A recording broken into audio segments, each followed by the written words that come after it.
가운데 우리는 나훔이라는 선지서를 함께 통독할 텐데, 나훔이라는 이름은요, 하나님이 위로하신다라는 뜻이에요.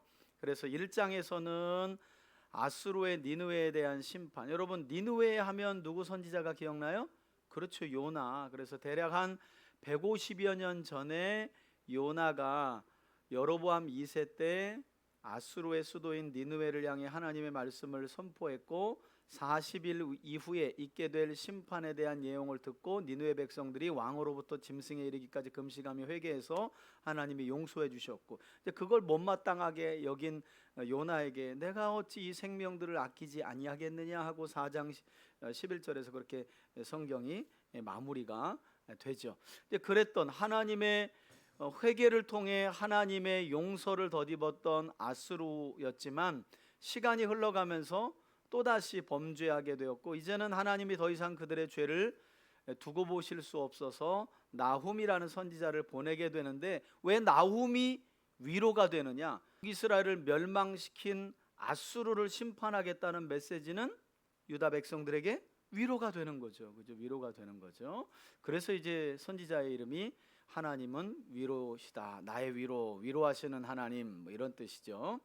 2장은 니느웨 최후의 날에 대한 예언과 애가가 기록되어 있고요. 3장은 이제 니느웨의 멸망 원인인데, 이 니느웨의 멸망 원인을 보면 여러 나라들을 미혹했다. 음행하게 만들고 마술로 미혹하고 여러 혼탁한 종교들로 미혹했다. 이제 그런 죄에 대한 심판도 받고 있어요. 그런 내용이 바로 나훔입니다. 앞에 보시면 핵심적인 내용이 나오죠. 우리 눈으로 읽을 거지만 한번 읽어볼까요? 시작. 여호와는 질투하시며 보복하시는 하나님이시니라.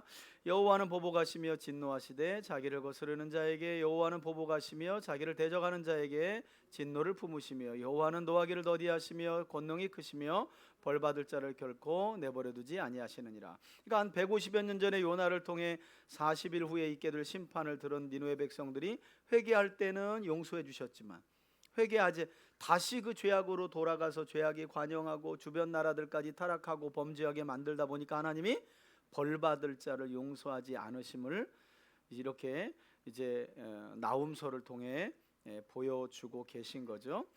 여러분, 여기 앞에 보시면 이게 이제 니느웨 성을 복원한 모습이거든요. 그 당시에 이제 하나님이 지금 이 아수르의 수도격인 니느웨 성에 대한 심판을 말씀하시는데, 이 니느웨에 대한 역사적인 자료를 알면 우리가 성경을 이해하는데 훨씬 더 도움이 돼요. 이 니느웨는 하나님의 말씀 나훔 선지자 예언을 따라서요 612년에 느부갓네살이 니느웨를 멸망시킵니다. 그러니까 원래 아수르라는 제국을 하나님이 키우신 거예요. 북이스라엘을 심판하시려고. 그리고 이제 그 당시에는 이 아수르의 속국이 바벨론 그리고 메대가, 나중에 이제 바벨론을 멸망시키는 메데 페르시아가 바로 이 아수르의 다 속국이었습니다. 이제 그런데 이 몽둥이가 제멋대로 하려고 하자 하나님이 아수르라는 몽둥이를 꺾으시려고 어떻게 계획하시냐면, 아수르라는 도시의 속국으로 있었던 바벨론과 메대를 충동지를 시켜가지고요, 이 바벨론과 메대가 아수르의 속국으로 있다가 두 나라가 연합을 해가지고 아수르를 때려버려요. 그러면서 아수르가 멸망하게 되는 겁니다. 그래서 이게 이제 하나님의 역사인 거죠. 그래서 이제 바벨론이 다시 이제 우뚝 서게 되고, 나중에는 이제 메대가 또 우뚝 서게 되는 상황이 벌어지는 거죠. 이 니느웨 성터가 이거 이제 요 다음 요 그림은 복원된 내용이고요. 복원되기 전에는 이렇게 그냥 평야에 있었어요. 이렇게 평야에. 그래서 이 니느웨라는 성은 성경에서 그냥 누가 만들어낸 도시 같다. 왜냐하면 거기 이쯤 될 텐데 하고 봤는데 아무런 유적이 없는 거예요.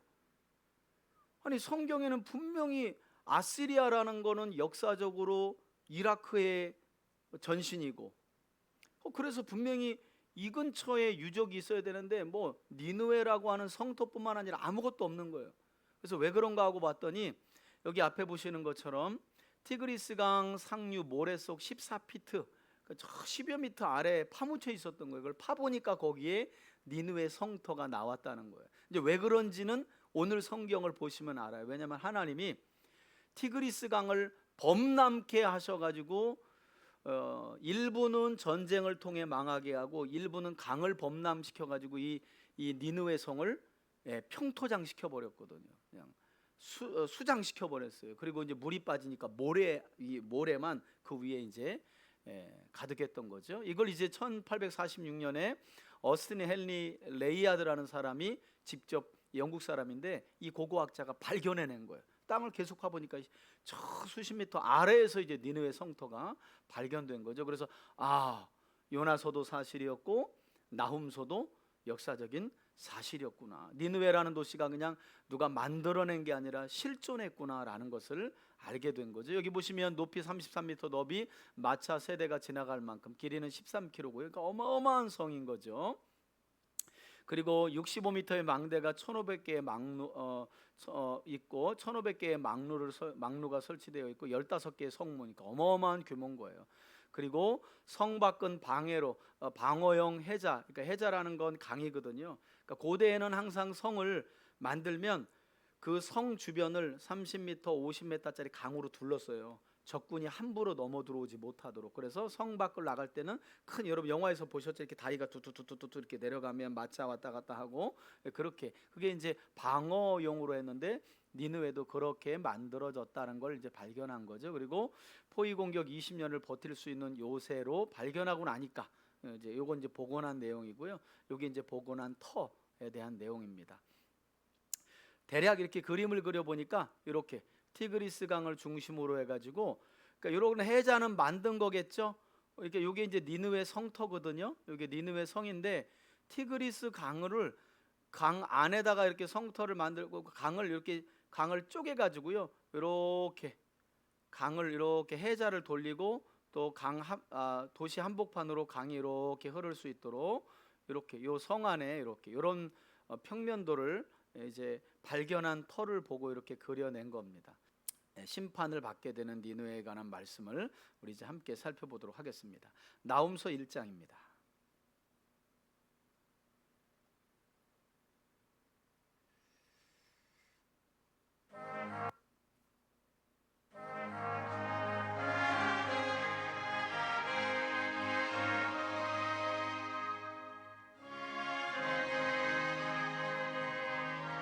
나훔 1장. 니느웨에 대한 경고, 곧 엘고스 사람 나훔의 묵시의 글이라. 여호와는 질투하시며 보복하시는 하나님이시니라. 여호와는 보복하시며 진노하시되 자기를 거스르는 자에게 여호와는 보복하시며 자기를 대적하는 자에게 진노를 품으시며 여호와는 노하기를 더디하시며 권능이 크시며 벌받을 자를 결코 내버려두지 아니하시느니라. 여호와의 길은 회오리 바람과 광풍이 있고 구름은 그의 발에 티끌이로다. 그는 바다를 꾸짖어 그것을 말리시며 모든 강을 말리시나니 바산과 갈멜이 쇠하며 레바논의 꽃이 시드는도다.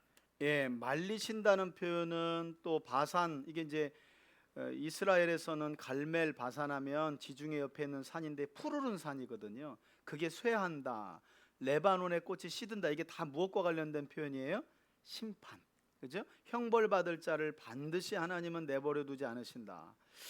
여러분, 제가 요 수요 예배 나훔서 준비하면서 뭘 묵상하게 되었냐면, 근래의 역대상 말씀을 이렇게 이제 선한 의도를 가지고 다윗이 언약궤를 가지고 오는 과정에 여호와께 묻지 않아서 그 좋은 계획이 숲으로 돌아가고 우사가 죽게 되고, 다윗은 그것을 하나님이 우사의 몸을 찢은 게 아니라 우리 몸을 찢었다, 이스라엘의 몸을 찢었다라고 이렇게 적용을 했잖아요. 그리고 이제 지난 주일날 제가 설교하는 중에 이렇게 공동체, 그러니까 한 사람의 징계, 그러니까 저 사람은 마땅히 저런 벌을 받을 만한 일을 해서 받았다 할지라도 그게 교회 공동체 전체를 치는 어떤 단적인 사건일 수 있는데 우리가 그걸 인식하며 사는가? 그죠? 그게 질병으로 인한 거든 삶의 어떤 어려움으로 인한 것이든 누군가 고난을 당하게 될 때 저건 우리 교회 공동체, 나를 향한 하나님의 경고일 수도 있겠다라는 것을 우리가 얼마나 인지하고 사는가, 이게 되게 무뎌졌다라는 생각이 저 스스로도 들고, 또 한 가지는 왜 우리가 그렇게 무뎌지는가 하고 봤더니 어쨌든 먹고 사는데 문제가 크게 없는 거예요. 그러니까 하나님의 징계를 요즘 사람들은 경제적인 것만으로도 너무 생각을 하다 보니까 그냥 삶은 늘 빠듯하지만 돌아가다 보니까 이게 하나님의 징계가 이렇게 저렇게 와도 못 느끼는 거예요, 체감을. 제가 그런 걸 묵상하게 되더라고요. 나는 그렇지 않은가.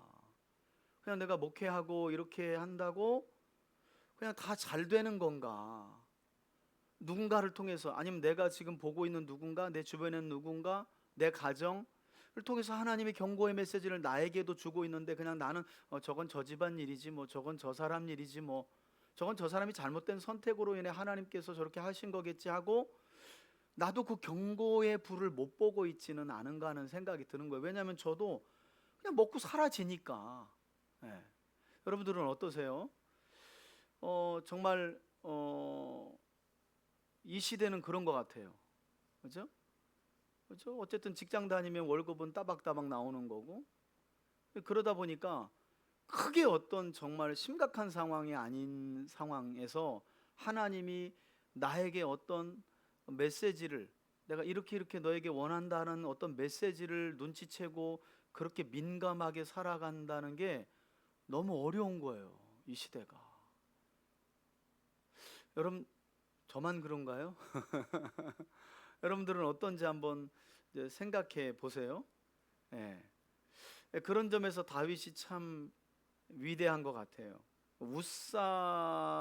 우사를 향해 진노하신 하나님의 진노가 나와 이스라엘을 향한 진노였다, 말씀대로 행하지 않으니 그렇게 적용했다는 건 참 놀라운 거예요.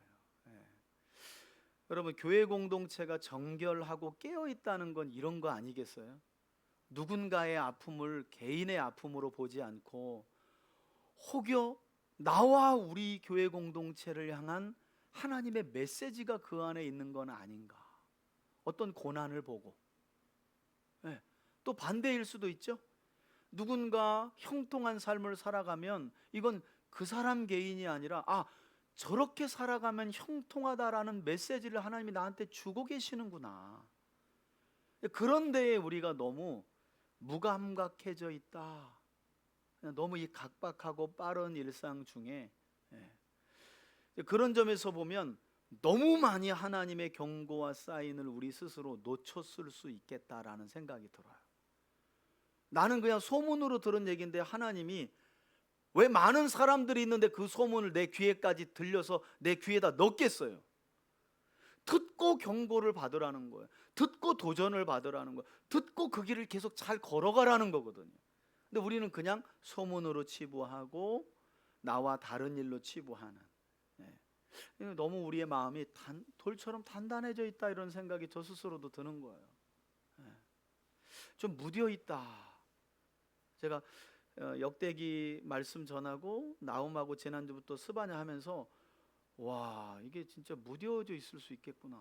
이게 그냥 먹고 사는 문제 하나. 요즘 사람들은 다 그렇잖아요. 그러니까 여러분 아셔야 되는 게 하나님이 어긋난 길로 걸어가는 우리를 이쁘게 생각하기 때문에 먹거리를 건드시지 않는 게 아니라 어지간하면 하나님은 우리 먹거리를 건들지는 않으세요. 근데 그게 이제 우리가 무뎌지는 요인이 된단 말이에요. 결국에는 경제적인 것까지 딱 치면 우리 삶은 그냥 간들간들해지거든요. 근데 성경을 보면 하나님이 요엘서나 이렇게 이스라엘의 먹거리를 치는 경우는 여러분, 그러니까 경제를 흔드는 경우는 극히 드물어요. 거의 끝까지 가는 거예요. 이제 그러다 보니까 아까 말씀드린 대로 우리 애가 무뎌지는 일이 발생되는 거예요. 그냥 어떻게 해서든지 한 달 한 달이 돌아가면 하나님과의 나의 관계는 괜찮은 거야, 이렇게 우리 스스로 착각하며 살아간다는 거죠. 사실은 그 위험 수위가 코앞에 있어서 하나님이 이렇게 쌓인 저렇게 쌓인 누구 말로 우리 지난 주일 오후에 하나님 나의 선택 하나님의 뜻에 대한 책 함께 나눴잖아요, 그죠? 그게 분명한 하나님의 뜻은 아니지만 하나님께서 우리의 자유의지를 가지고 하나님의 뜻을 선택할 때 가이드하는 한 사인이 뭐냐 하면 누군가의 말, 어떤 환경의 변화, 그리고 주변 사람들의 어떤 환경의 변화, 이런 내용이 있을 수 있는데 우리가 너무 무디다 이런 생각이 드는 거죠. 니느웨를 향한 하나님의 이 또다시 선지자를 보내서 이방인들인데 하나님이 요나를 보내서 충분히 하셨으면 그냥 심판하시면 되는데 또 보내시는 거예요. 어쩌면 말씀드린 것처럼 그렇게 오로지 삶에 그냥 경제적인 것만 딱 큰 이슈로 놓고 나머지는 다 그냥 별것 아닌 것처럼 살아가는 우리에게 하나님이 지금 나움을 통해서 경고하고 있는 것은 아닌가 하고 우리가 한번 좀, 저도 되게 한 주간은 역대기도 하고 있고 이거 이 말씀 준비하면서 저 스스로가 이게 평안할 때가 가장 좋은 때이긴 하지만 가장 위험할 때이기도 하구나라는 생각이 드는 거죠. 자, 5절 계속 볼게요. 그로 말미암아 산들이 진동하며 작은 산들이 녹고 진동, 녹는다 다 그 심판이잖아요. 앞에서는 땅 곧 세계와 그 가운데 있는 모든 것들이 솟아오르는도다. 누가 능히 그의 분노 앞에 서면 누가 능히 그의 진노를 감당하랴. 하나님이 지금 너무너무 많이 화가 나셨다. 그의 진노가 불처럼 쏟아지니 그로 말미암아 바위들이 깨지는도다. 여호와는 선하시며 환난 날의 산성이시라. 그는 자기에게 피하는 자들을 아시느니라. 아멘. 그가 범람하는 물로 그것을 진멸하시고 자기 대적들을 흑암으로 쫓아내시리라. 여기 여러분 8절 나오죠. 그가 범람하는 물로 그곳을 진멸하시며, 그곳은 이제 악한 사람들의 거주지, 거처를 말하기도 하지만 나훔은 아수르의 니느웨를 향한 심판을 하고 있으니 어디로 보면 되겠어요? 니느웨 성이라고 보면 되겠죠, 그죠? 그렇게 하나님이 자기 대적을 흑암으로 내쫓으시겠다라고 말씀하셨는데 그 일이 실제로 일어나고 마는 겁니다. 니느웨 성의 9절. 너희는 여호와께 대하여 무엇을 꾀하느냐. 그가 온전히 멸하시리니 재난이 다시 일어나지 아니하리라. 가시덤불같이 엉클어졌고 술을 마신 것 같이 취한 그들은 마른 지푸라기같이 모두 탈 것이거늘 여호와께 악을 꾀하는 한 사람이 너희 중에서 나와서 사악한 것을 권하는도다. 여호와께서 이같이 말씀하시기를 그들이 비록 강하고 많을지라도 반드시 멸절을 당하리니 그가 없어지리라. 내가 전에는 너를 괴롭혔으나 다시는 너를 괴롭히지 아니할 것이라. 여기서 너는 유다죠, 유다. 이전에는 내가 내 백성 유다가 나와 내 언약을 떠나 괴롭혔지만 이제는 아니다. 이제 내게 지은 그의 멍에를 내가 깨뜨리고 내 결박을 끊으리라. 나 여호와가 내게 대하여 명령하였나니 내 이름이 다시는 전파되지 않을 것이라. 여기서 내게는 니느웨입니다. 내가 내 신들의 집에서 새긴 우상과 부은 우상을 멸절하며 내 무덤을 준비하리니 이는 내가 쓸모없게 되었습니다. 볼지어다 아름다운 소식을 알리고 화평을 전하는 자의 발이 산 위에 있도다. 유다야 내 절기를 지키고 내 서원을 갚을지어다.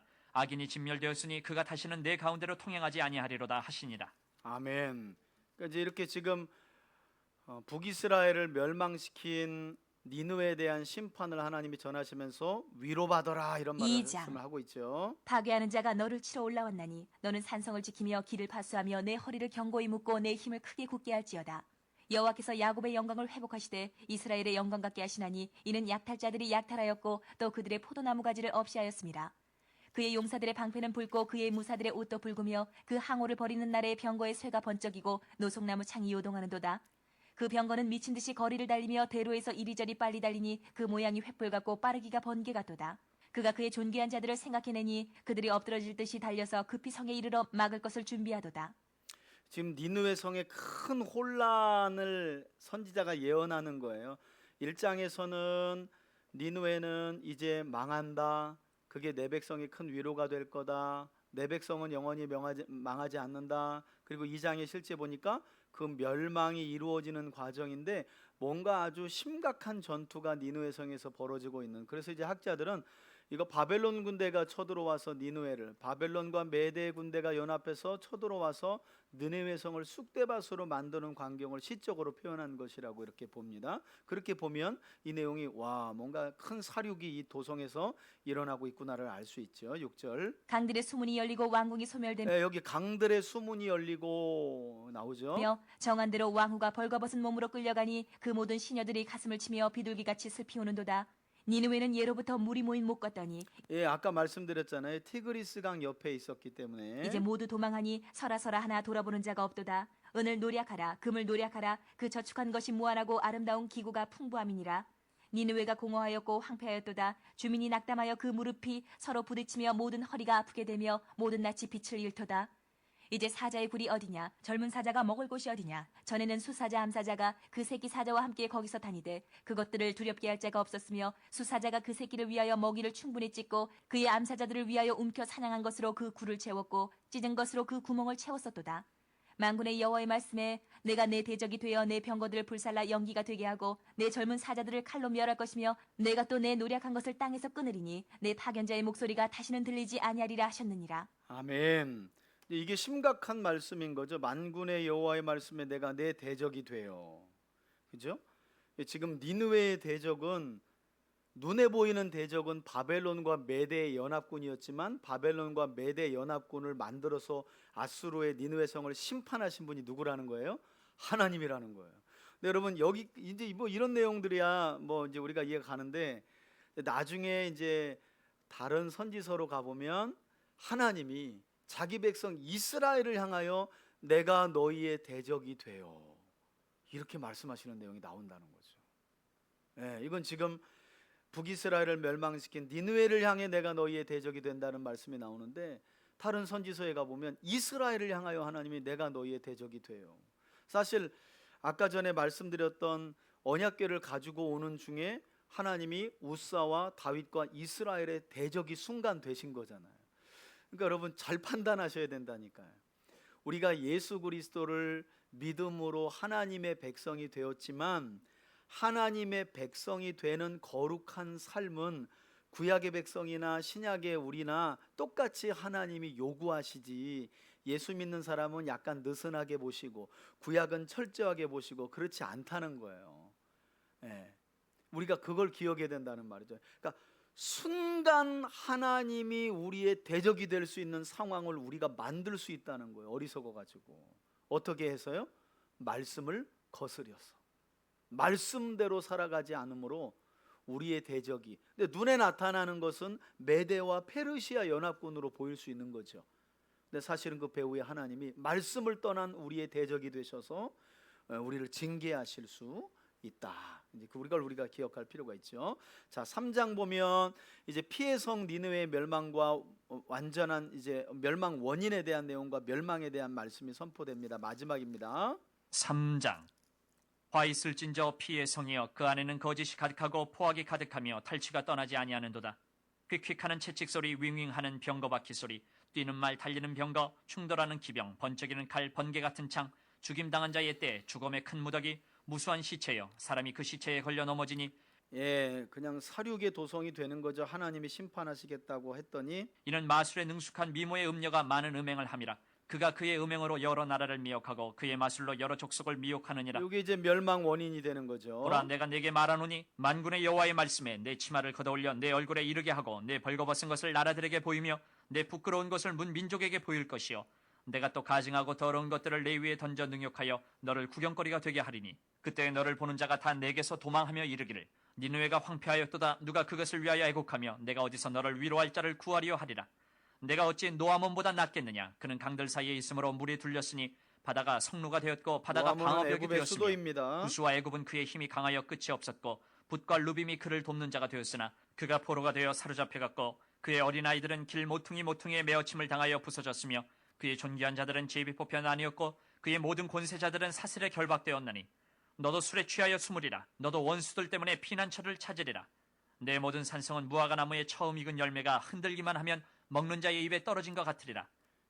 지금 이제 11절부터는 아수르의 비참한 멸망을 5가지 비유로 설명하는 내용입니다.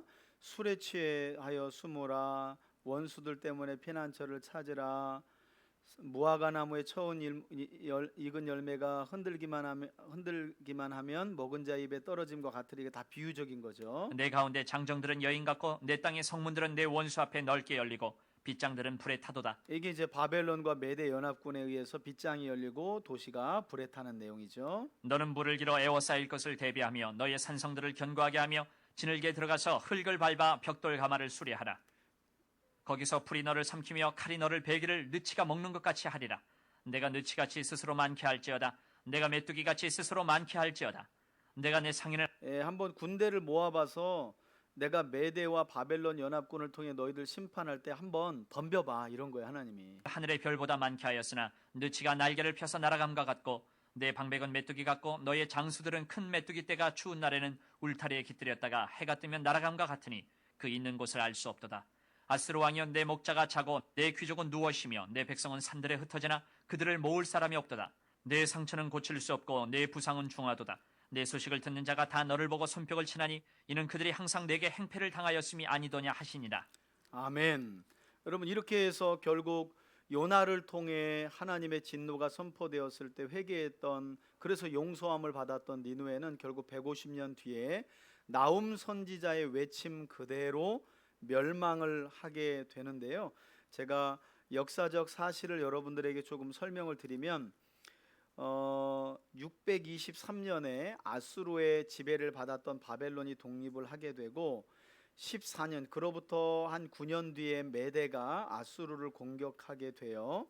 그리고 2년 뒤에 이제 바벨론과 메대가 연합해서 결국 612년에 아수르는 완전히 끝이 나게 됩니다. 그래서 하나님의 말씀이 그대로 성취가 되면서 하나님은 악인에 대한 심판의 메시지를 통해 자기 백성을 위로하시는 그 내용이 바로 우리가 방금 전에 살펴봤던 형벌받을 자를 결코 내버려 두지 않으시는 하나님. 그러니까 아까도 제가 이제 긴 이야기로 제가 설명드렸지만 우리가 우리를 향한 하나님의 메시지에 대한 내용도 약간 무감각해지며 살아가지 않는가, 이런 내용도 있고요. 또 하나는 그러니까 여러분, 이렇게 막 하나님이 극적으로 악인에 대한 심판을, 형벌받을 자를 하나님이 내버려 두지 않으신다는 걸 즉각 보여주시면 우리가 또 그것도 경고가 되는데, 참 악인들은 너무 형통해, 우리가 보기에. 그죠? 우리보다는 정말 어떻게 저런 사람이 저렇게 세상에서 잘 될 수가 있는가 하는데, 제가 근래에 그런 걸 묵상하게 되었어요.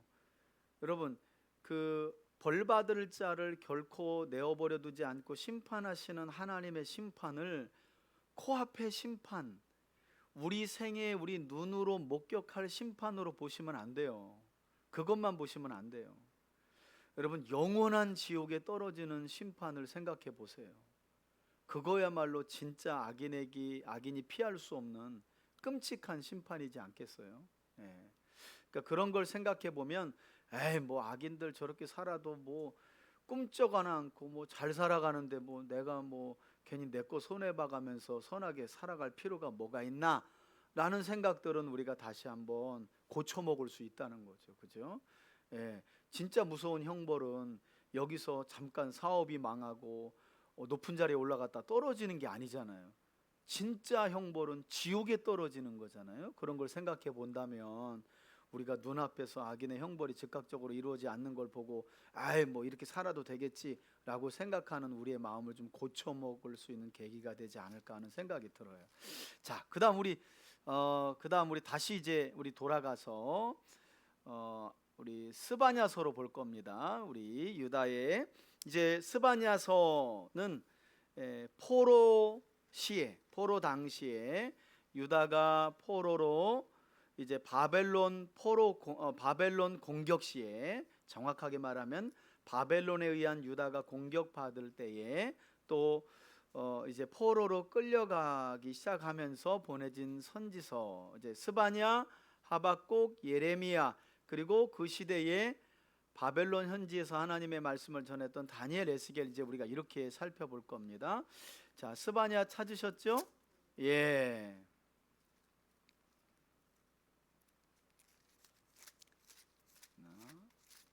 예. 자, 스바냐서인데요. 여러분 여기 보시면 스바냐는 스바냐라는 말이 여호와께서 숨겨주신다라는 뜻입니다. 그래서 여기 요지를 보면 여호와의 날에 의인을 숨겨주시는 하나님, 이런 내용들이 요한계시록에 보면 그대로 기록되어 있죠. 그죠? 그래서 요한계시록으로 가보면 하나님이 여호와, 구약의 선지자들이 예언한 여호와의 날은 심판과 구원이 이루어지는 날이에요. 그러니까 우리에게는 그리스도의 재림의 날이죠. 그래서 악한 바벨론과 같은 세상이 심판받고 그 세상 가운데 의로운 하나님의 성도들이 구원받는 날이 구약의 선지자들이 예언한 여호와의 날인데, 이 여호와의 날 구원받을 자들을 하나님이 뭐 해주신다는 거예요? 숨겨주신다는 거예요. 이제 구원해 주신다는 이제 표현이죠. 그래서 구약의 스바냐서를 봐야 요한계시록으로 가보면 와, 7인, 7나팔, 7대접, 여기서 감히 누가 살아남겠는가? 여러분, 여섯 번째 인이죠. 그걸 보고 요한계시록 6장 말미에서 사도 요한이 어이구 하나님, 이런 하나님의 진노에서 누가 살아남겠습니까? 라고 요한도 얘기하잖아요. 아무도 못 살아남습니다. 그때 하나님이 요한계시록 7장을 보여주면서 이마에 인친 자들, 내가 이 큰 진노와 환난 중에도 내가 인쳐서 숨겨주시는 자들이 있다라고 하나님이 약속을 주시잖아요. 그죠? 이제 그런 내용과 연결해서 우리가 읽어봐야 되는데, 요한계시록에서 하나님이 숨겨주시는 의인은 어떤 자라고요?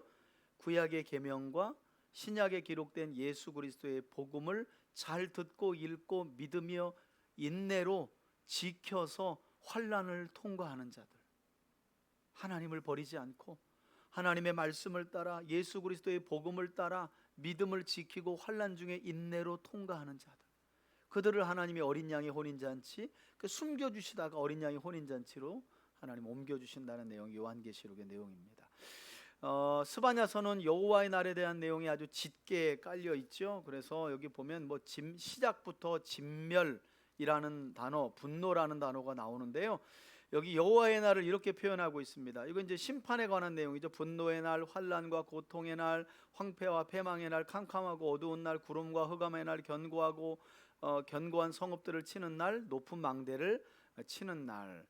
여러분, 여기 보면 진멸이라는 단어와 멸절이라는 단어가 얼마나 많이 나와 있는지, 마치 창세기 6장 이후에 대홍수 심판을 떠올리게 하는 선지서가 바로 이 스바냐서예요.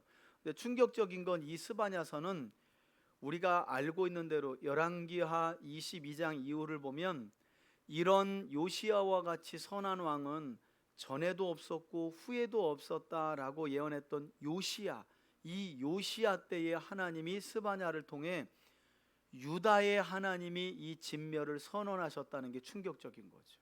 진멸과 멸절을. 아마도 여러분, 요시야 전이 누구예요? 아몬이에요. 요시야의 아버지가 아몬이고 아몬 전에가 므낫세입니다. 그래서 므낫세가 55년 통치, 그의 아들 아몬이 2년 통치하다 반역으로 죽어요. 그러니까 요시야가 유다의 왕으로 등극했을 620여 년, 그때는 630년경, 이때는 어떤 때였냐면 요시야의 아버지와 할아버지가 57년 동안 유다를 그냥 말아서 먹었어요. 그냥 어느 정도까지 말아먹었냐면 성전문 닫아버리고 온 사방에다가 우상을 다 세우는 거예요. 그리고 심지어는 므낫세 같은 경우는 자기 아들을 몰렉이라는 신에게 바쳤어요. 불에다가 던져가지고. 그리고 성전 앞마당에다가 해달 별 신들 섬기는 신상들 다 만들어 놓고, 특히나 요시야의 할아버지는 선지자들의 사지를 찢어가지고 죽인 왕이에요. 그러니까 그런 악한 통치가 57년 오다가 요시야가 선한 왕이, 이제 마지막 유다의 왕이 통치하게 된 거예요. 그러니까 이 요시야 왕의 개혁을 돕기 위해서 하나님이 아주 강력한 예언을 하는 선지자를 보낸 게 누구예요? 스바냐인 거예요. 그래서 열자마자 막 진멸, 멸절, 코로 숨 쉬는 것들 하나님이 전부 다 홍수태처럼 쓸어버리니까 정신 차려라. 그래서 학자들은 이렇게 얘기합니다. 그 당시가 워낙 너무 엄중했기 때문에 이렇게 입이 거칠고 센 단어를 이야기하는 스바냐 선지자를 통해 하나님이 요시야의 개혁을 개혁답게 만들었다는 거예요. 여러분, 아니나 다를까 열왕기하를 가보면 요시야의 종교개혁은 전무후무한데 6월절을 회복합니다. 유다만 회복한 게 아니라 요시야 때는 이미 북이스라엘은 아수르에 망했어요. 근데 아수르가 이렇게 아람을 거쳐가지고 북이스라엘까지 멸망시켰는데, 요시야 통치 때는 아수르가 북이스라엘을 멸망시키긴 했지만 거기까지 손을 뻗치질 못했어요. 왜냐하면 저 아래쪽에 있는 메대와 바벨론이 계속 반역을 일으키니까 그 반역하는 무리들 잠재우느냐고 자기가 이 아람과 북이스라엘까지는 망하게는 했지만 조공은 받고 있지만 실제로 손을 못 뻗친 거예요. 그때 요시야가 유다를 개혁하고 어디로 올라가냐면 북이스라엘까지 치고 올라갑니다. 그래가지고 북이스라엘까지 싹 다 종교 개혁을 해요. 그래서 열왕기상에 나와 있던 여로보암 1세가 그 자기가 제사장 노릇할 때 유다로부터 온 선지자가 제다나 제다나 외치면서 때가 되면 한 왕이 일어날 텐데 너 심판할 것이고 거짓 제사장 선지자들의 무덤을 다 파헤쳐가지고 변속관으로 만들 것이다라는 예언이 요시야 때 실제로 요시야가 북쪽까지 가가지고요 거짓 선지자들의 무덤을 싹 다 파라고 합니다. 그리고 그 뼈가루 다 불태워버리고 거기 변속관으로 만들어버려요. 우상을 섬기던 곳을. 그랬던 사람이 요시야예요. 그러니까 그런 요시야의 종교개혁을 돕기니까 시대가 얼마나 악했으면 하나님이 이런 여호와의 날을 선언했겠냐는 거예요. 예.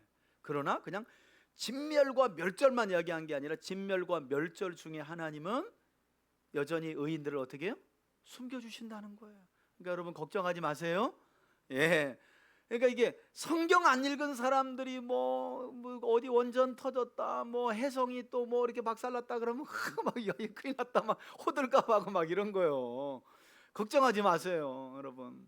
혹여라도 소행성 이렇게 오다가 이쪽 평택 쪽으로 와가지고 우리가 이제 뭐 제 머리통을 정콩으로 쳐도 저는 눈뜨고 나면 주님 앞에 있으니까 가다가 뭐 제가 등짝을 맞든 뭐 하든 저는 죽어도 주님 앞에 있으니까 절대 염려하지 말라는 거예요.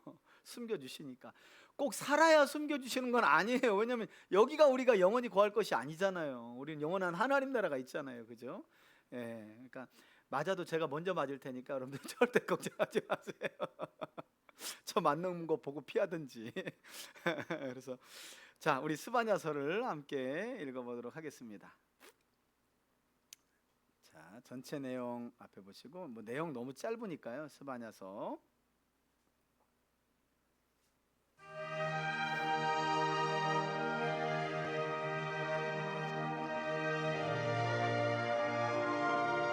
사실 이 스바냐서를 읽으려면 여러분 요시야 때 어떤 일이 있었는지 열왕기를 좀 읽고 읽으면 훨씬 도움이 되는데 제가 그 시간까지는 없으니까 제가 간략하게 그 배경을 설명드린 겁니다.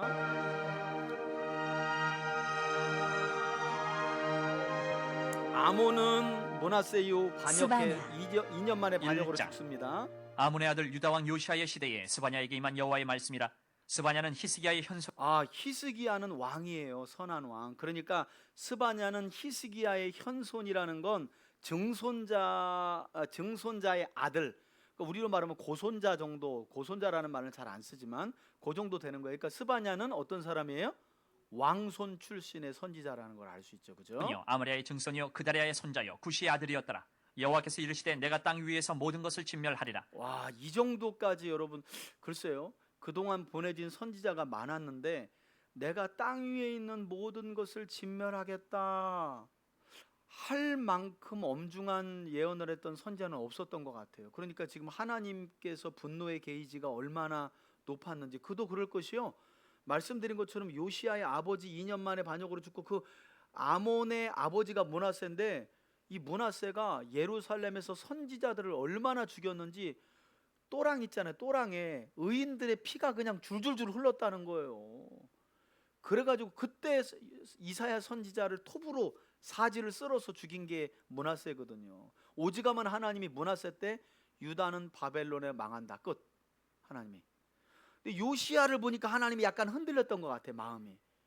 이게 므낫세의 손자인 요시야가 워낙 애가 좋아, 선하고 말씀대로 돌아가려고 하고 성전을 열고 수리하는 중에 찾은 신명기의 말씀을 읽어주니까 막 울면서 옷을 찢고 어떻게 할까요? 막 이러고 있고 그런데 하나님이 므낫세를 생각하면 용서해 줄 마음이 없다는 거예요. 그만큼 여러분 요시야의 할아버지였던 므낫세의 죄가 엄청나게 하나님을 그냥 거의 뚜껑 열게 만든 거예요. 그래서 하나님이 요시야 때 개혁을 외치려고 이런 지금 말씀을 엄중하게 하시는 거죠. 3절. 내가 사람과 짐승을 진멸하고 공중의 새와 바다의 고기와 꼭 거치게 하는 대홍수 것과 심판 때 악인들을 아울러 같아요. 진멸할 것이라.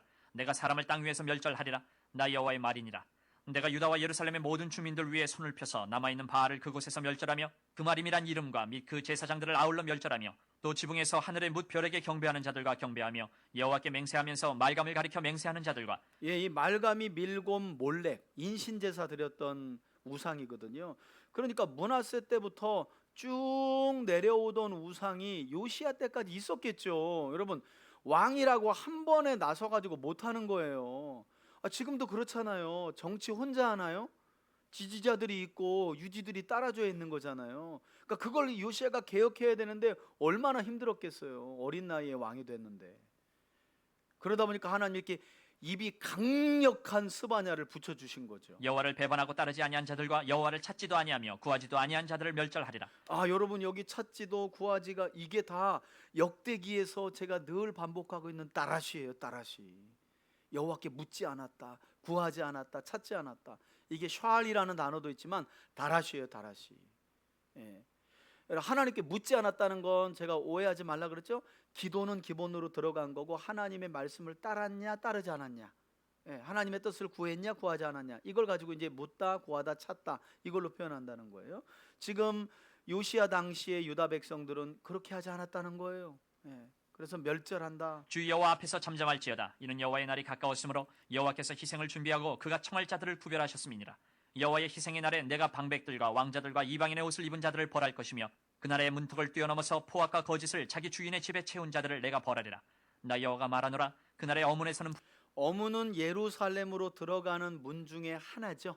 그죠? 그래서 여러분, 예루살렘에는 미문도 있고 우리 사도행전에 보면 미문 앞, 그죠? 어문은 물고기를 잡았을 때 가지고 들어가는 문이에요. 예루살렘 성은요, 각각 양들을 들어가는 문, 말, 그 다음에 군대, 그 다음에 흰놈의 골짜기로 성 안에서 쓰레기를 가지고 나가는 문이 각각 다 구별되어 있어요. 아무데나 막 출입하는 게 아니에요. 어문. 부르짖는 소리가 제2구역에서는 울음소리가 작은 산들에서는 무너지는 소리가 일어나리라. 막대수 주민들아 너희는 슬피 울라. 가나안 백성이 낮은 지역에 사는 주민을 말합니다. 다 패망하고 은을 거래하는 자들이 끊어졌습니다. 그때 내가 예루살렘에서 찌꺼기같이 가라앉아서 마음속에 스스로 이르기를 여호와께서는 복도 내리지 아니하시며 화도 내리지 아니하시리라 하는 자를 등불로 두루 찾아 벌하리니 그들의 재물이 노력되며 그들의 집이 황폐할 것이라. 그들이 집을 건축하나 거기에 살지 못하며 포도원을 갖거나 그 포도주를 마시지 못하리라. 예, 악인들에 대한 심판인데요. 12절 보면 여호와께서는 복도 내리지 아니하시며 화도 내리지 아니하시리라 하는, 그러니까 하나님은 그냥 아무것도 아니야 이렇게 말하는 사람들을 등불을 두루 찾아 벌하신다는 거예요. 하나님이. 반드시 심판하시겠다는 표현을 이렇게 한 거죠. 14절. 여호와의 큰 날이 가깝도다. 가깝고도 빠르도다. 여호와의 날이 소리로다. 용사가 거기서 심히 슬피 우는도다. 그날은 분노의 날이요 환난과 고통의 날이요 황폐와 패망의 날이요 캄캄하고 어두운 날이요 구름과 흑암의 날이요 나팔을 불어 경고하며 견고한 성읍들을 치며 높은 망대를 치는 날이로다. 내가 사람들에게 고난을 내려 맹같이 행하게 하리니 이는 그들이 나 여호와께 범죄하였음이라. 또 그들의 피는 쏟아져서 티끌같이 되며 그들의 살은 분토같이 될지라. 그들의 은과 금이 여호와의 분노의 날에 능히 그들을 건지지 못할 것이며 이 온 땅이 여호와의 질투의 불에 삼켜지리니 이는 여호와가 이 땅 모든 주민을 멸절하되 놀랍게 멸절할 것임이라. 아멘. 여러분, 이 정도 요시야 옆에서 스바냐가 그냥 강력하게 외쳤기 때문에 요시야의 종교개혁에 뭐가 붙어요? 불이 붙었던 거예요. 불이. 그러니까 우리가 생각해 보건대 그냥 요시야가 이거 참 어린 나이에 왕이 돼가지고 이거 어떻게 해야 될까 했을 때 이런 선지자가 곁에 붙어가지고 그냥 종교개혁을 하니까 그 요시야 때 그 전무후무한 종교개혁이 일어날 수 있었던 거죠. 그러나 심판과 진멸만 예언한 것이 아니라 그 심판과 진멸 중에 하나님이 숨길 자에 대한, 구원할 자에 대한 예언도 나오죠. 수치를 모르는 백성아 모일지어다 모일지어다. 모이라, 이게 먼저죠. 명령이 시행되어 날이 겨같이 지나가기 전 여호와의 진노가 너희에게 내리기 전 여호와의 분노의 날이 너희에게 이르기 전에 그리할지어다. 여호와의 뭘 해야 하냐면 규례를 지키는 세상의 모든 겸손한 자들아 너희는 여호와를 찾으며 공의와 겸손을 구하라. 너희가 혹시 여호와의 분노의 날에 숨김을 얻으리라. 여러분, 여호와를 찾으며, 이게 다라시예요. 그 성경에서 다라시라는 단어는 역대기에만 중요한 게 아니라 성경 전체의 선지자들이 항상 했던 말이에요. 아모스도 지금이라도 여호와를 부르라 찾으라, 이게 다 비슷한 말이거든. 여호와를 찾으라. 가사는 버림을 당하며 아스글론은 폐허가 되며 아스돗은 대낮에 쫓겨나며 에그로는 뽑히리라. 해변 주민 그렛 족속에게 화 있을진저 블레셋 사람의 땅 가나아나 여호와의 말씀이 너희를 치나니 내가 너를 멸하여 주민이 없게 하리라. 해변은 풀밭이 되어 목자의 운막과 양떼의 우리가 거기에 있을 것이며 그 지경은 유다 족속의 남은 자에게로 돌아갈지라. 여호와의 날은 이스라엘뿐만 아니라 온 세상의 심판으로 임하는 날이다. 그들이 거기에서 양떼를 먹이고 저녁에는 아스글론 집들에 누우리니 이는 그들의 하나님 여호와가 그들을 보살피사 그들이 사로잡힘을 돌이킬 것임이라. 내가 모압의 비방과 암몬 자손이 조롱하는 말을 들었나니 그들이 내 백성을 비방하고 자기들의 경기에 대하여 교만하였느니라. 그러므로 만군의 여호와 이스라엘의 하나님이 말하노라. 내가 나의 삶을 두고 맹세하노니 장차 모압은 소돔 같으며 암몬 자손은 고모라 같을 것이라. 찔레가 나며 소금 구덩이가 되어 영원히 황폐하리니 내 백성의 남은 자들이 그들을 노략하며 나의 남은 백성이 그것을 기업으로 얻을 것이라. 그들이 이런 일을 당할 것은 그들이 만군의 여호와의 백성에 대하여 교만하여졌습니다. 여호와가 그들에게 두렵게 되어서 세상의 모든 신을 쇠약하게 하리니 이방의 모든 해변 사람들이 각각 자기 처소에서 여호와께 경배하리라. 구스 사람들아 너희도 내 칼에 죽임을 당하리라. 여호와가 북쪽을 향하여 손을 펴서 아수르를 멸하며 니느웨를 황폐하게 하여 사막같이 메마르게 하리니 각종 짐승이 그 가운데에 때려 놓을 것이며 당아와 고슴도치가 그 기둥 꼭대기에 깃들이고 그것들이 창에서 울 것이며 문턱이 적막하리니 백향목으로 지은 것이 벗겨졌습니다. 이는 기쁜 성이라 염려 없이 거주하며 마음속에 이르기를 오직 나만 있고 나 외에는 다른 이가 없다 하더니 어찌 이와 같이 황폐하여 들짐승이 엎드릴 곳이 되었는고 지나가는 자마다 비웃으며 손을 흔들기로다. 아멘. 아멘.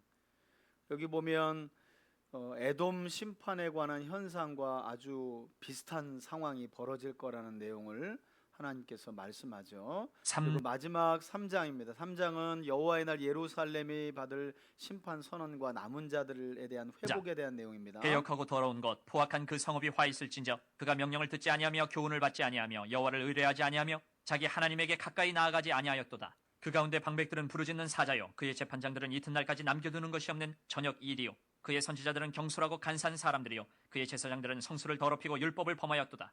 그 가운데 계시는 여호와는 의로우사 불의를 행하지 아니하시고 아침마다 빠짐없이 자기의 공의를 비추시거늘 불의한 자는 수치를 알지 못하는도다. 내가 여러 나라를 끊어버렸으므로 그들의 망대가 파괴되었고 내가 그들의 거리를 비게 하여 지나는 자가 없게 하였으므로 그들의 모든 성읍이 황폐하며 사람이 없으며 거주할 자가 없게 되었느니라. 내가 이르기를 너는 오직 나를 경외하고 교훈을 받으라. 그리하면 내가 형벌을 내리기로 정하기는 하였지만 너의 거처가 끊어지지 아니하리라 하였으나 그들이 부지런히 그들의 모든 행위를 더럽게 하였느니라.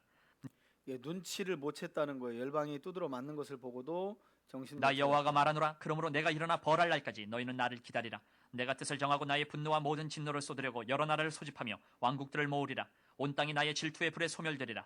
그때 내가 여러 백성의 입술을 깨끗하게 하여 그들이 다 여호와의 이름을 부르며 한 가지로 나를 섬기게 하리니 내게 구하는 백성들 곧 내가 흩은 자의 딸이 구스강 건너편에서부터 예물을 가지고 와서 내게 바칠지라. 그날에 내가 내게 범죄한 모든 행위로 말미암아 수치를 당하지 아니할 것은 그때에 내가 내 가운데서 교만하여 자랑하는 자들을 제거하여 내가 나의 성산에서 다시는 교만하지 않게 할 것임이라. 내가 곤고하고 가난한 백성을 내 가운데에 남겨두리니 그들이 여호와의 이름을 의탁하여 보호를 받을지라. 이스라엘의 남은 자는 악을 행하지 아니하며 거짓을 말하지 아니하며 입에 거짓된 혀가 없으며 먹고 누울지라도 그들을 두렵게 할 자가 없으리라. 시온에 따라 노래할지어다. 이스라엘아 기쁘게 부를지어다. 예루살렘 따라 전심으로 기뻐하며 즐거워할지어다. 여호와가 내 형벌을 제거하였고 내 원수를 쫓아냈으며 회복에 대한 내용이죠. 이스라엘 왕 여호와가 내 가운데 계시니 내가 다시는 화를 당할까 두려워하지 아니할 것이라. 그날에 사람이 예루살렘에 이르기를 두려워하지 말라. 시온아 내 손을 늘어뜨리지 말라. 너의 하나님 여호와가 너의 가운데 계시니 그는 구원을 베푸실 전능자이시라. 그가 너로 말미암아 기쁨을 이기지 못하시며 너를 잠잠히 사랑하시며 너로 말미암아 즐거이 부르며 기뻐하시리라 하리라. 내가 절기로 말미암아 근심하는 자들을 모으리니 그들은 내게 속한 자라. 그들에게 지워진 짐이 치욕이 되었느니라.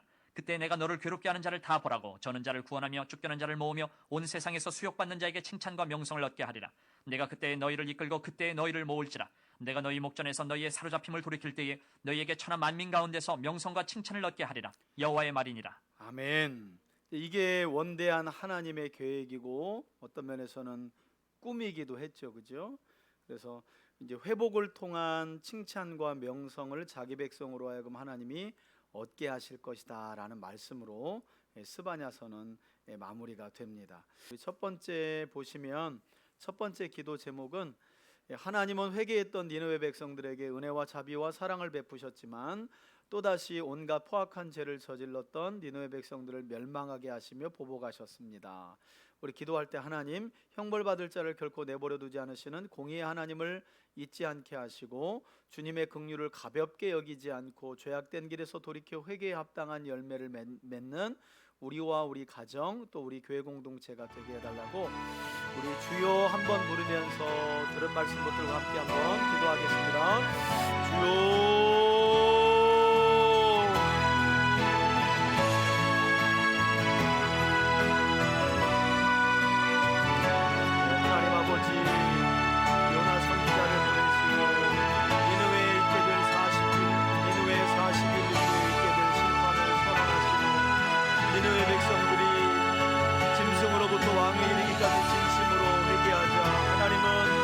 니느웨를 향한 진노와 심판을 거두셨습니다.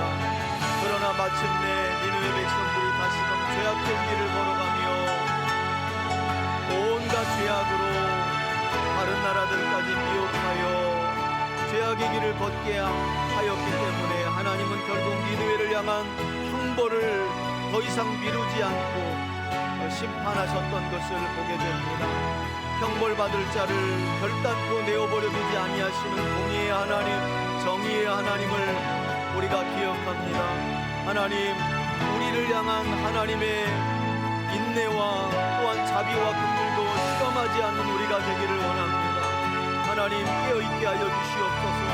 하나님, 우리의 삶을 향해 보내시는 하나님의 경고와 메시지와 하나님의 음성을 외면치 않게 하여 주시고 거부시 여기지 않는 우리가 되어지길 원합니다. 하나님은 노하기를 더디하시고 인자와 긍휼이 많으시며 자비를 베풀어 주시는 하나님이시지만 하나님, 고집스럽게 죄악된 길을 걸어가는 자들에게는 반드시 그 형벌받을 자를 결단코 내어버려 두지 아니하시는 공의와 정의의 하나님이심을 기억하며 살게 하여 주옵소서.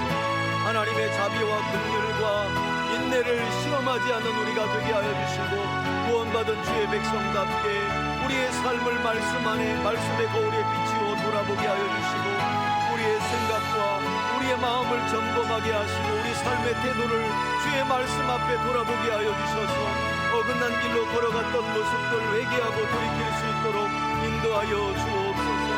하나님, 형벌받을 자를 결단코 내어버려 두지 아니하시는 하나님, 우리를 향한 하나님의 음성, 하나님 거부시 여기지 않도록 도와주시옵소서. 예배 시간 우리를 향해 전해주시는 하나님의 말씀, 환경을 통해 보여주시고 또 사람들의 입을 통해 우리에게 나타내시는 하나님의 인도하심을 우리가 가볍게 여기지 않게 하여 주옵소서. 하나님, 경홀히 여기지 않게 하여 주시옵소서.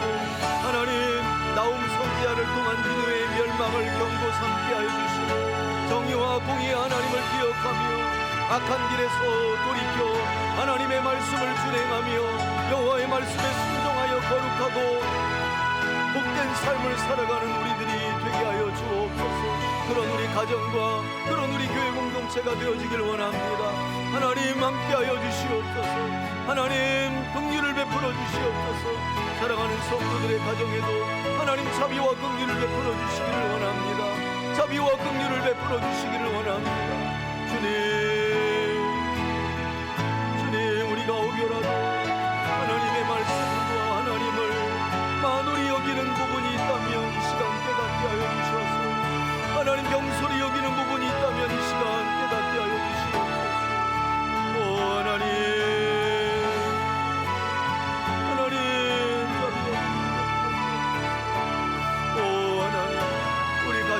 자녀들이 하나님, 우리 교회 공동체가 하나님과 하나님의 말씀을 경홀히 여기지 않게 하여 주옵소서. 인내로 우리를 인도하시고 자비와 긍휼과 노하기를 더디하시며 우리를 인도하시는 하나님의 그 긍휼과 사랑을 가벼이 여기지 않도록 도와주옵소서. 하나님, 다시금 죄악의 길에서 돌이켜 하나님께로 향할 수 있는 우리가 되어지기를 원합니다. 주님, 함께하여 주옵소서.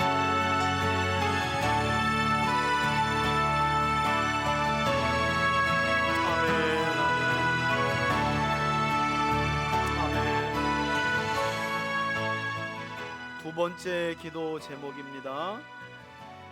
높이가 60m에 이르고 마차 6대가 동시에 달릴 수 있는 막강하고 견고한 성을 가진 니느웨라도 하나님의 심판 앞에 역사적 사건으로 무너졌다, 이렇게 성경과 역사는 증언합니다. 이 시간 기도할 때 하나님께서 성을 지키지 아니하시면 파수꾼의 깨어있음도 헛될 수밖에 없습니다. 나의 힘과 능력을 의지하기보다 전능하신 하나님의 말씀과 능력을 의지하며 살아가는, 내가 나를 지키고 내 가정을 지키고 내 자녀를 지키고 내 삶의 터전을 지키는 것도 중요하지만 하나님을 의지하는 믿음으로 살아갈 때 하나님이 도우시고 지키셔야 그 모든 것이 지켜짐을 믿고 살아가는 우리가 되게 해달라고, 그런 우리 가정이 되게 해달라고, 우리 교회 공동체가 되게 해달라고 우리 주여 한번 부르며 기도합시다. 주여 이러한 니느웨 성이라도 하나님께서 그 성을 강을 범람시켜 심판하셨고 바벨론과 메데 페르시아 연합군을 통해 하나님 마지막은 전쟁을 통하여 불에 태워 살으셨습니다. 하나님 그 어떤 강한 용사가 성을 지킨다 하여도 하나님이 도우시지 아니하시면 파수꾼의 경성함도 헛되다라고 성경은 말씀합니다. 하나님을 의지하며 하나님을 구하며 하나님을 찾는 우리의 삶이 없이는, 그래서 하나님이 우리 삶의 지경을 지켜주시고 도와주심이 없이는 우리의 힘과 능력으로 지킴이 얻을 수밖에 없음을 고백합니다. 주님 도와주시옵소서. 하나님을 구하고 찾고 물으며 살아가는 우리의 믿음을 보시고 우리를 긍휼히 여겨주시고 우리의 가정을 불쌍히 여기시며 우리 자녀들에게 자비와 긍휼을 베풀어 주옵소서. 경영하는 우리의 모든 삶의 터전에 하나님의 자비와 긍휼과 은혜를 더하여 주시길 원합니다. 은혜의 단비를 부어주시옵소서. 사랑하는 성도들의 가정에 은혜의 단비를 부어주시옵소서. 성령님, 은혜의 단비를 우리 성도들의 가정에 부어주옵소서. 우리 자녀들에게, 우리 성도들의 가정에 하나님 은혜의 단비를 부어주시옵소서. 하나님이 우리의 파수꾼이 되어주옵소서. 하나님이 우리 삶의 터전의 파수꾼이 되어주시는 줄 믿습니다. 주님이 지켜주시고 주님이 인도하시고 주님이 깨어 보호하여 주옵소서. 하나님, 우리 사랑하는 자녀들을 위하여서도 기도합니다. 하나님, 부족하고 연약한 우리의 한계를 고백합니다. 하나님, 우리 자녀들에게 믿음을 더하여 주시고 하나님을 경외하는 믿음으로 우리 자녀들이 하나님이 주시는 분깃을 이 땅에서 충만하게 누려가며 살아갈 수 있도록 하나님 은총을 베풀어 주시옵소서. 하나님, 우리 가정을, 우리 교회 공동체를, 우리 삶의 터전을 주님 눈동자와 같이 지켜주옵소서. 하나님의 말씀을 의지하며 살아가는 우리를 불쌍히 여기시고 하나님을 구하고 찾고 여호와께 부르며 살아가는 우리를 불쌍히 여겨 주옵소서. 하나님, 우리 교회 공동체를 하나님께서 지켜주시길 원합니다. 하나님, 주님께서 파수꾼이 되어 우리 교회 공동체를 지켜주시고 악한 마귀 들탈이 아니하도록 인도하여 주시고 믿음의 선한 일꾼들이 말씀을 의지하며 분연히 일어나 하나님의 말씀을 지켜 순종하며 살아가는 교회 공동체로 우뚝 세워질 수 있도록 인도하여 주옵소서. 하나님, 사랑하는 성도들의 가정과 기업과 자녀들도 그와 같이 주님의 능력으로 지켜 보호하여 주옵소서. 사업장도 하나님 동일한 은혜를 베풀어 주시고 다니는 직장도 여호와께서 그 직장과 사업장의 파수꾼이 되어 주옵소서. 파수꾼이 되어 주옵소서. 하나님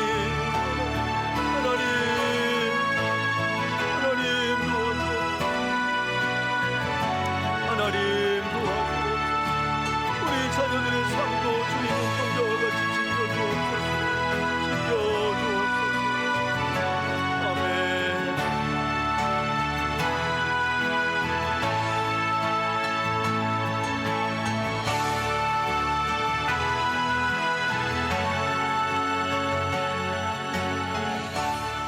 아멘. 우리 마지막으로 기도할 때 중보기도 제목 또 우리 환우들을 위해서 기도해 주시고요.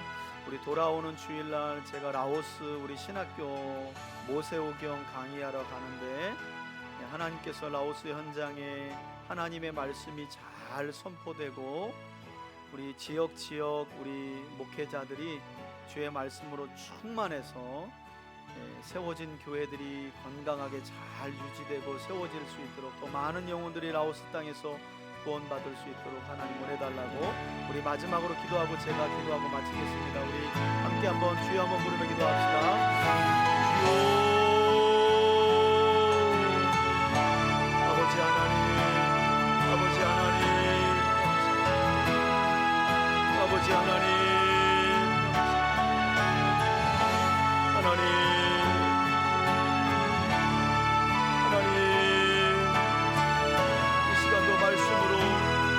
단단해진 마음을 부드럽게 하여 주시고 하나님과의 관계가 회복되게 하시며 영적으로 깨어있도록 우리를 인도하신 주님을 찬양합니다. 하나님, 우리 교회 공동체 안에 기도가 필요한 연약한 지체들 하나님 긍휼히 여겨주시고, 믿음이 연약한 자들에게는 믿음 위에 믿음의 충만한 은혜를 부어주시옵소서. 고난 중에 있는 지체들에게, 고난 너머에 계신 하나님, 고난 중에도 그 영혼을 불쌍히 여기시며 붙들고 계신 전능하신 하나님을 온전히 의지하며 하나님, 그 고난을 잘 이겨낼 수 있도록 도와주시길 원합니다.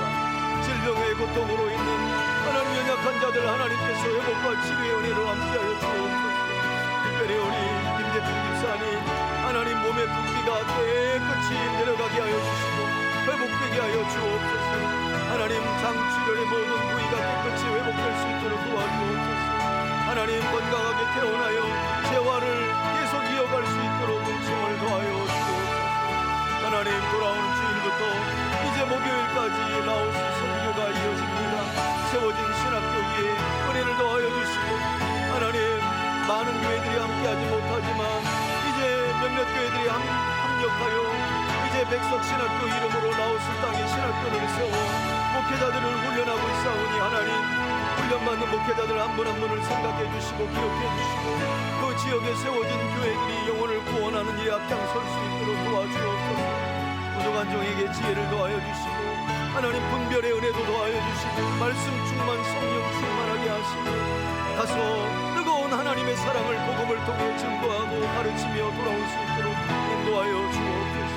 오 하나님, 하나님이 이를 위하여 기도하는 우리 교회 공동체와 물질로 후원한 하나님의 사람들 기억하여 주시고 복음으로 말미암은 충만한 은혜로 함께하여 주옵소서. 함께하여 주옵소서.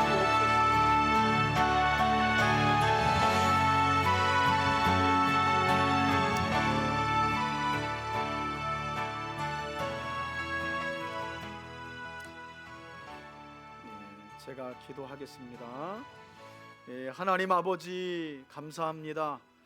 오늘도 말씀을 통해 무뎌진 우리의 마음을 부드럽게 하시고 무엇보다도 우리 삶 전반을 말씀 안에서 돌아보며 다른 것이 아니라 하나님과의 관계를 돌아보게 하신 주님을 찬양합니다.